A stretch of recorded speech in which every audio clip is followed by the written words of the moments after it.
Hello everyone, welcome back to the 9th episode of the RCJC SHOW. In this initiative, we will be calling our esteemed guests to come another interesting talk with us and share their thoughts.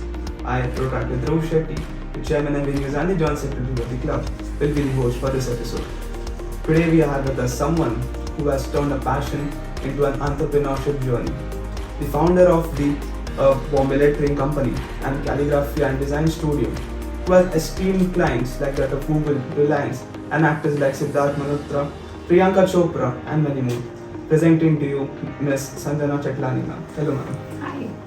So basically in this show we'll be having two rounds. The first one being the KYG round, that is Know Your Guest round. And the second one being the Fun and Frolic round. So let's begin with the first round, shall we? Okay, sounds good. Yeah. So the first question is that let us know about the beginning of your entrepreneurship journey and that of your startup. Okay, so the Bombay lettering company, which is my baby now, started with no plans of ever being a company, a startup, anything like that. I was very much in the corporate world working for a French wines and spirits company, and I happened to just stumble upon calligraphy because I enjoyed art, I was creative. It almost turned out to be a creative outlet for myself, something I would do to unwind, to put my gadgets away and just think about using my hands with ink, paper, nibs, and how meditative that entire process was. And it was soon after I discovered calligraphy, I realized that I think I was obsessed with it, and I think it was an art form that completely transported me into another world. So one thing sort of led to another, and I started doing it on the side just for fun. I started taking on small projects for friends and family. I was learning, studying, attending workshops with teachers across the world. And it was only in around end 2017 that I decided I wanted to do something with it. So I made an Instagram page, and I think it was a lot of word of mouth and networking where people started finding out that I was doing calligraphy. And then in 2018, I quit my job to go full-time with the Bombay lettering company. It's really great. I mean, to pursue your passion is everyone's dream, I would say.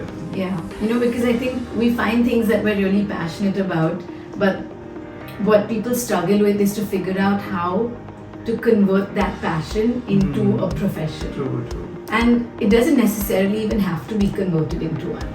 Right? You may or may not see potential in it. You may only want to keep it as a passion, because when you do switch from passion to profession, your objectives are also very, very different. Because now you have to look at it from the perspective of a business. Right. And I think that's what we've kind of worked towards over the last couple of years, where a mere hobby or a mere passion is now taken a lot more seriously as a full-fledged business.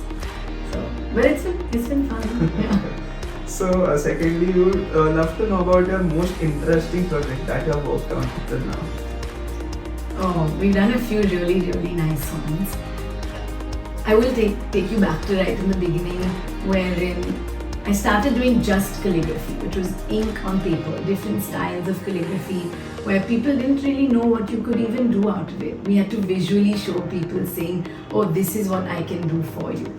And of course, over the years, we branched out into a lot more than just calligraphy. So we've had clients with very interesting projects and very, very interesting ideas come to us. One of my favorites, obviously, was when I got to work on Priyanka Chopra and Nick Jonas's wedding. So I got a call out of nowhere, and there was a company that called me, reached out to me and asked if I was available to do calligraphy for a celebrity wedding, and I was not told anything. And they said, but the timeline is tight, you only have about 10 days and we need hundreds and hundreds of different cards and tags written and menus designed. And then they also said that along with this, we need you to come to the wedding itself, and you need to be present there on site. And I had never been at a wedding doing calligraphy before, because the concept of on-site weddings or on-site activations was not that big back then. So I said, okay, sure, why not? Let's do this. And they made me sign lots of documents. I couldn't tell anyone anything, but I was really, really excited. And I got to go to Jodhpur and be at the Omid Bhavan during the wedding. So I was kind of seeing everything, working on the seating charts, the place cards, the menus. It was a very interesting 3 days, and I think that of course was a project that got a lot of eyeballs also, because it was the big celebrity wedding. But I think it teaches you also a lot in terms of how to work with high profile clients and how you have to sort of deal with everything that comes with it. I definitely had a broken back for the next 10 days, but it was all really worth it. So that was definitely one obviously fun project.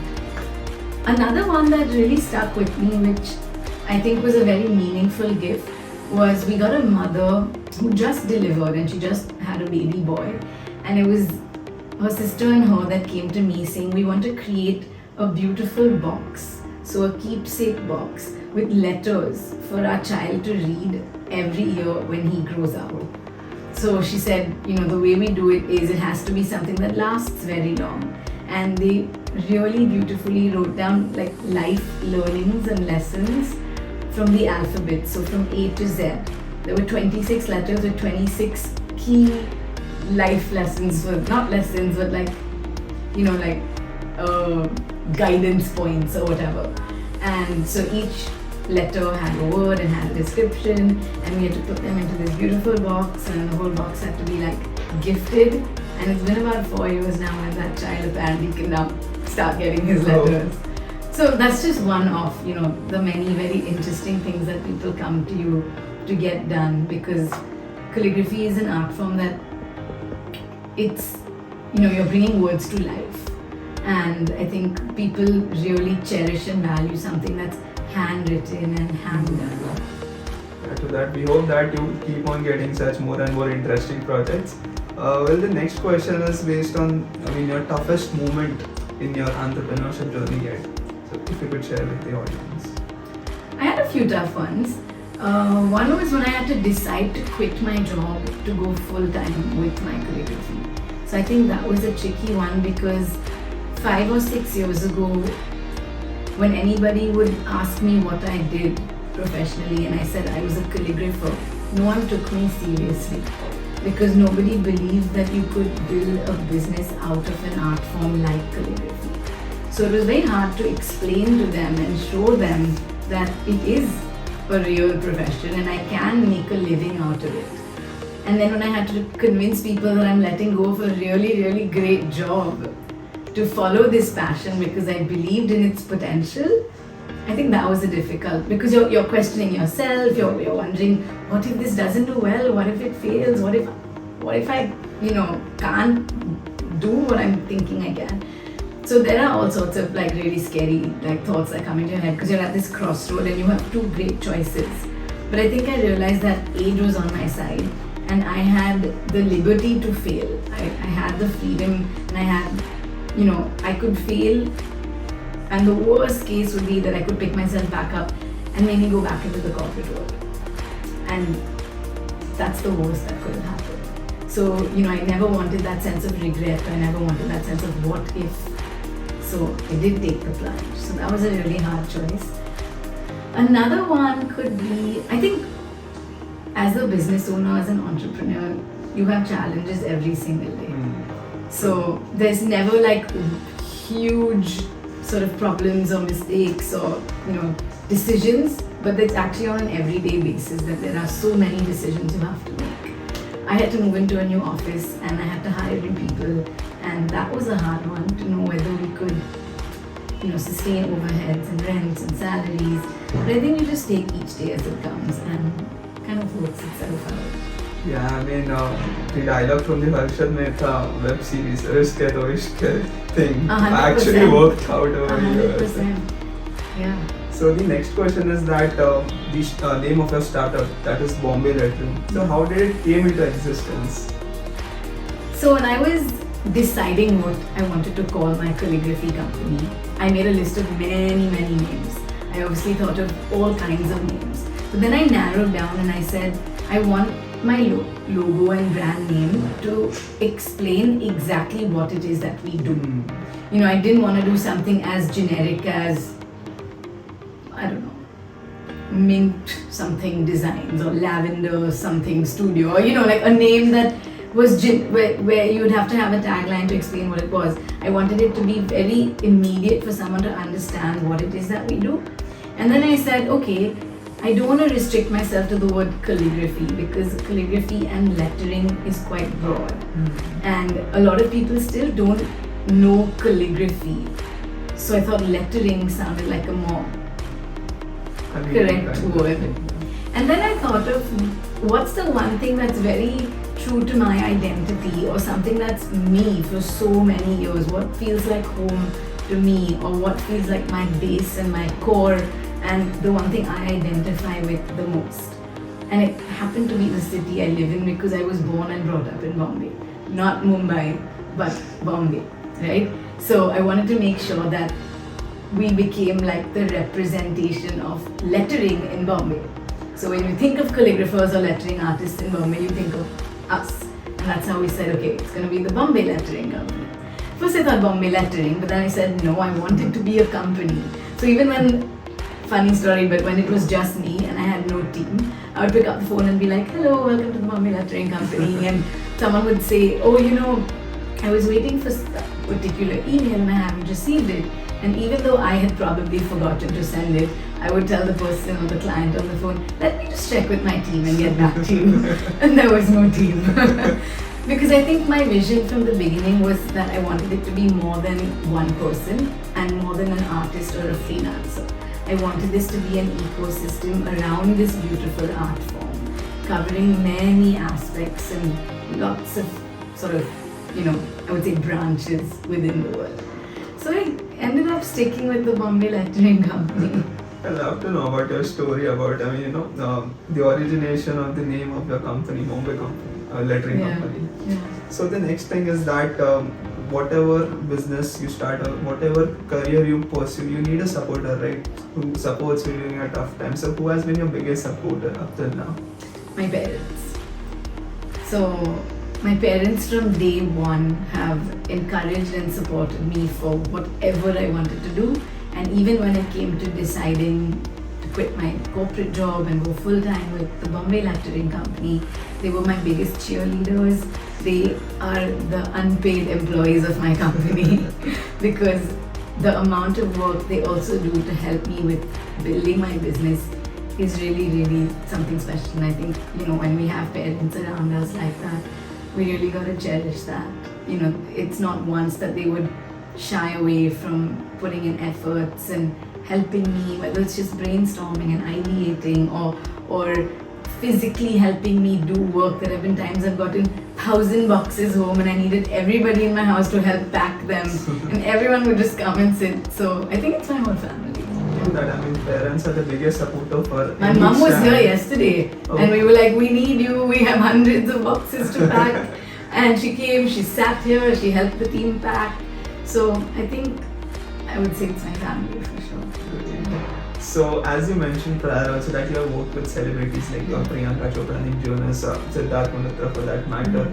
So how has been the experience of working with all these celebrities, because there might be a pressure?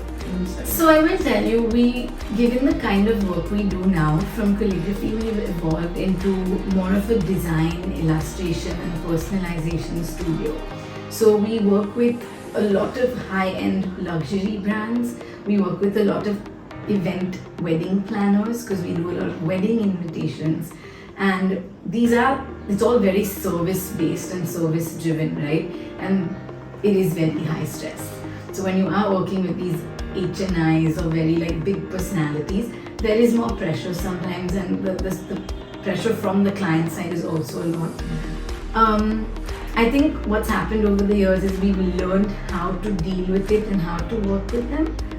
But I think what's also happened for me is that you have to humanize these people because they might look like celebrities from the outside, but when you're sitting across them on a table, it's like talking to any other person. I've gone to Deepika Padukone's house and had a meeting with her because she just DM'd us on Instagram and said, hi, Bombay Lettering, I'm looking to get some stationery made. How do we connect? And she just gave me her number. And I messaged her, and it was not an assistant, it was not a secretary, it was her. And she called me home. I was sitting with her like I would sit with any client.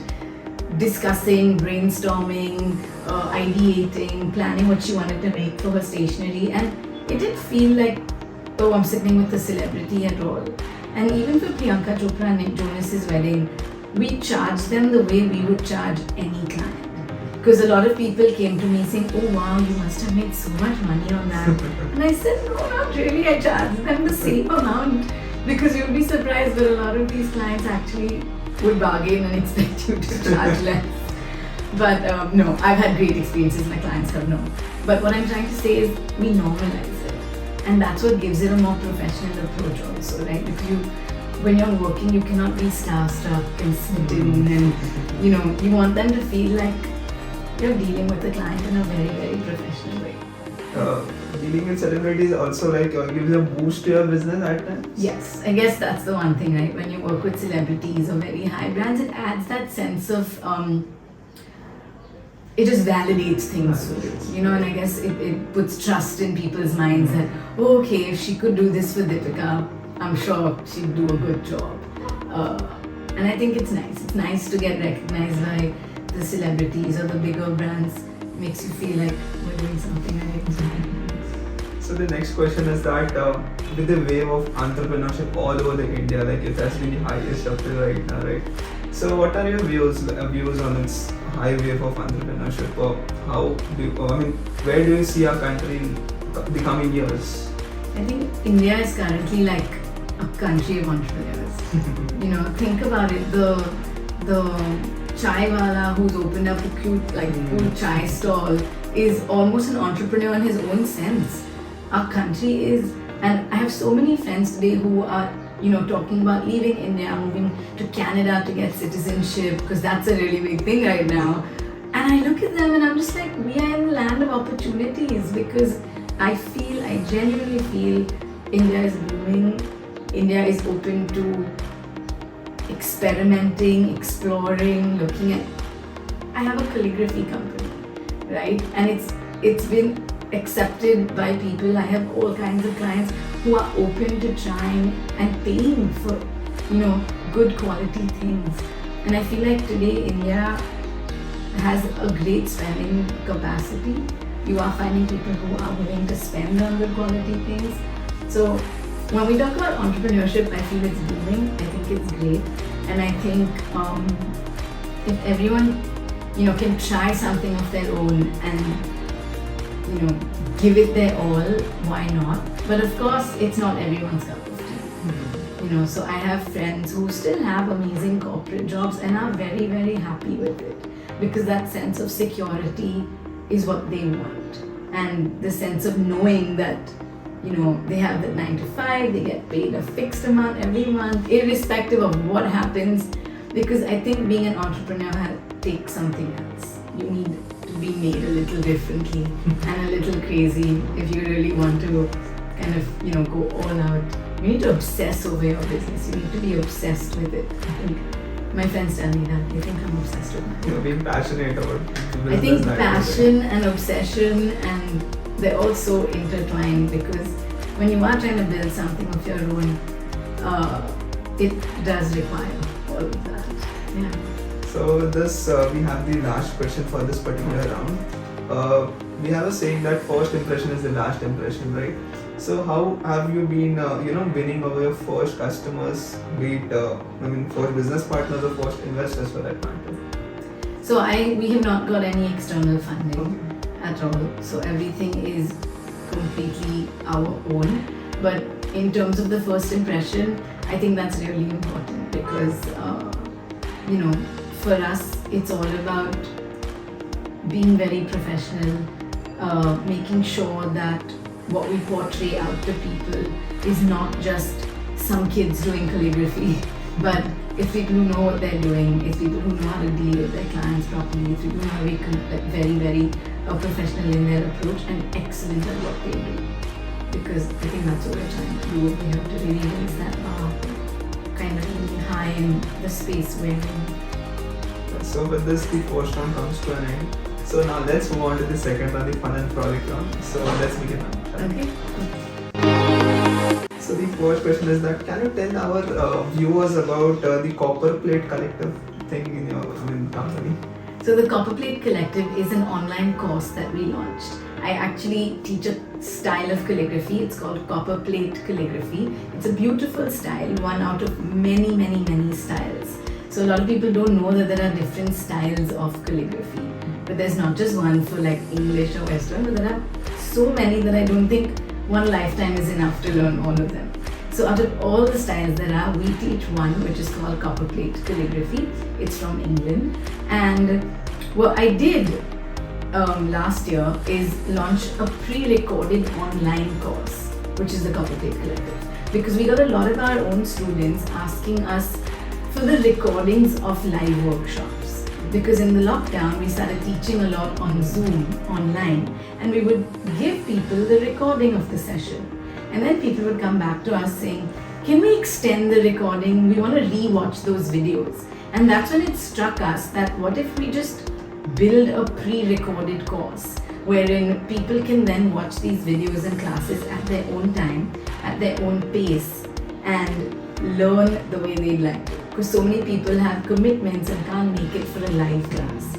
So we shot the entire 10 hours of the workshop and we've built it on an online platform. So anyone who signs up for it will receive a kit. So we courier the entire kit to you, and then you have your login details and you get into a portal. And then module by module you can just watch the entire course. We can share the link in the description. We can put the link in the description as well. Those who will be interested to join the course. So moving on to the second question, that if you had an opportunity to meet up any other celebrity for a coffee or for an order or something like that, who would it be? If I wanted to get some orders from celebrities in India, I think my next one would be Shah Rukh Khan. More than a celebrity, I really respect him as a person, and also, and every time I've heard him speak and every time I think he's someone who is very, very inspiring. So I'd love for him to be Bombay Lettering's next customer. We hope that you'll get an opportunity to do so. So the next question is that if you had an opportunity to go back in time and change just one thing, what it would be? While I would not want to change anything at all, the one thing I would do is start investing early. I am 30 today, and the one thing I feel bad about is I wish I invested in my 20s. So if you're in your 20s or even younger, whatever amount of money you can save or put up from your salaries, start investing early, because that's something I wish I did. Right now we have the time for investing, right? The high time. Yeah, and it's about pulling out a small amount of money every month and just forgetting about it. You know, because I think today being able to reach a point that we're financially secure and financially independent and building for our future. And sometimes these are things we aren't really taught in school, you know. Right. And I've just over the years learned from other business owners and entrepreneurs who talk about financial freedom and talk about investing in yourself and investing for your life. And so yeah, I think I'd think about investing young. Okay, so the next question is about Rotaract. So were you aware about Rotaract prior to being to this show? Yes, I have. I have a few friends who are members as well. Okay. And I think since a young age, I have been quite aware of Rotaract. Okay. Have you ever been a part of it? No, I haven't. Okay, no issues. So the next question is that whenever, people, your customers receive their orders, of course they will be happy about it, you know, getting such beautiful calligraphy artists and everything. So seeing their happy faces, what's your feeling? It makes me want to do more, right? Because when you see in front of you that instant gratification, it's like that dopamine kick, right? When you do something, you see the results from it, you want to do more of it. So seeing happy customers, seeing positive feedback only fuels us to do and give way more. Yeah, true that. Calligraphy being an art form, more than getting money, it's about appreciation that you get for an artist. And when you have clients who appreciate, who come to you, give you feedback, and we have wonderful clients who share such lovely feedback with us, it really, you feel like, you know, wow, I've been able to put a smile on someone's face. And whether it's through the classes we teach or the wedding cards we create, it's a very, very satisfying feeling. It makes all the high stress, crazy hours, lots of grey hair, all worth it. So the next thing is that there might be certain stereotypes that you might be knowing about entrepreneurs. So do you know some of them? Like would you like to crack some of those stereotypes? Oh, that entrepreneurs make a lot of money and that founders are very, very rich. I don't think that's true. A lot of founders don't even pull out a salary for themselves for years, and in fact live very, very bootstrapped lives, I guess, for a while. And I think that's a myth, maybe, that I feel like I definitely figured out was not true. So one last question is that what would you prefer to be? I mean, Sanjana the calligraphist or Sanjana the entrepreneur? I think what's happened really organically and beautifully over the years is a blend of both. And while I am Sanjana the artist, I'm Sanjana the business owner, and you're wearing two very different hats and you're juggling between them. And I think being able to strike that balance is what I found to be very challenging at first, because you can either spend hours and hours studying, getting better at your craft, and really truly excelling at it. But there was a side of me that really enjoyed the business of things as well. And I realized that I very much enjoy building a business. And I wanted to see how I could do those two together. Really quickly I'll tell you, my teacher and mentor from Italy, her name is Barbara Calzolari. She's an Italian calligrapher and she's a master penman. There are very few master penmen in the world. And she asked me a question. She said, Sanjana, you can be one of two things. So, do you want to be Sanjana the artist? Which would basically mean, imagine you have, you're a cheese maker and you make the best, most premium kind of cheese in all of India. And you are known to be, anyone wants amazing cheese, they come to you. Or do you want to have a supermarket? And do you want to be a premium, fancy, like a food hall or something, but you have a supermarket and under that supermarket you have multiple great brands. But none might be that one excellent cheese, but you'll have many amazing brands, right? You can't be both, because if you're trying to be that amazing cheese, it's not going to work, and then if your supermarket's going to basically have stale products.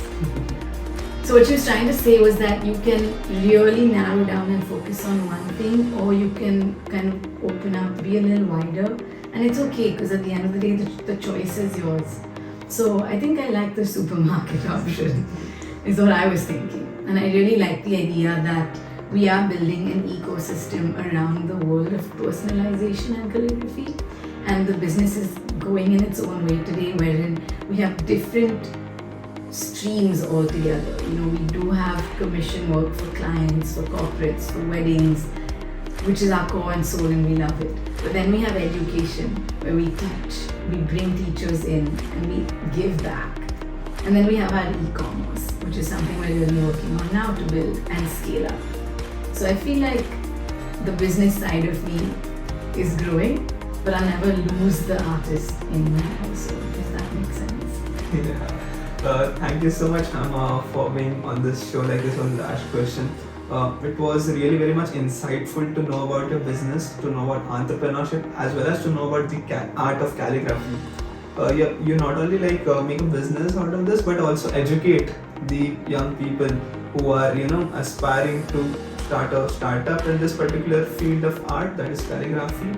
So it is a whole lot of a great thing that you are doing, and we are glad that you are a part of this show, a part of this initiative of us. So thank you so much, ma'am, for being a part of this show. And thank you for having me. And I think it's really, really nice to show a lot of young people also that you can follow your passion and you can build a business out of something if you truly believe in it and its potential. So thanks for having me. Thank you, ma'am. Thank you so much for watching the entire video. Do like, share, comment and subscribe to our channel, and don't forget to press the bell icon. Thank you.